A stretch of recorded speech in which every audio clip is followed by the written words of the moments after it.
जिस खाक के ज़मीर में है आतिशे चनार, मुमकिन नहीं कि सर्द हो वो खाक अर्जुमंद। खाक कहते हैं मिट्टी को, ज़मीर दिल, आतिश कहते हैं आग। चनार कश्मीर की वादी में उगने वाले दरख्त जिनके फूल आग की तरह रोशन होते हैं। सर्द हो ठंडी हो, खाक अर्जुमंद मुबारक मिट्टी। जिंदगी हरारत से है, सर्दी यानी जमूद मौत है। जिस दिल में इश्क और अमल की आग जलती रहे वो कभी मानिंद नहीं पड़ता। इकबाल का यह पैगाम है कि कौमों की जिंदगी हरारत ईमान से कायम रहती है। वो खाक जिंदा रहती है जिसमें चनार की तरह जलने, रोशन होने और रोशनी देने का जज्बा हो। ये आग इश्क इलाही की है, ये जोश अमल की है, और यही आग कौमों को उरूज बख्शती है। वो मिट्टी जिसके ज़मीर में चनार की आग हो, वो अजीम व बुलंद मिट्टी कभी सर्द नहीं हो सकती।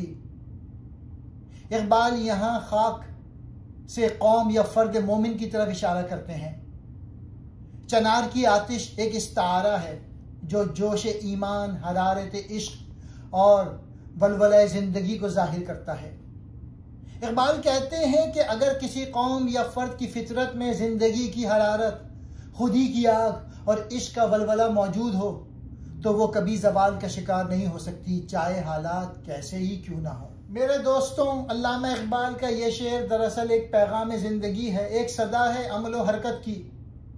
इकबाल फरमाते हैं कि वो मिट्टी, वो कौम, वो इंसान कभी सर्द नहीं हो सकता जिसके ज़मीर में चनार की आग जल रही हो, यानी इश्क, गैरत और खुदी की हरारत। इकबाल के नज़दीक खुदी वो क़ुव्वत बातिन है जो इंसान को गुलामी से निकाल कर आज़ादी की राह दिखाती है। यही खुदी कौमों को बेदार करती है, यही ईमान की हरारत कौमों को जिंदा रखती है। इकबाल हमें यह सिखाते हैं कि अगर हम अपनी रूह में इस आतिश चनार को रोशन रखें, इश्क इलाही, अमले पहम और यकीन मुहकम के साथ, तो कोई ताकत हमें सर्द, मुर्दा या महकूम नहीं कर सकती। कौमें उन्हीं के दम से जिंदा रहती हैं जो अपनी खुदी पे पहरा देते हैं और अपने अंदर के चनार को कभी बुझने नहीं देते।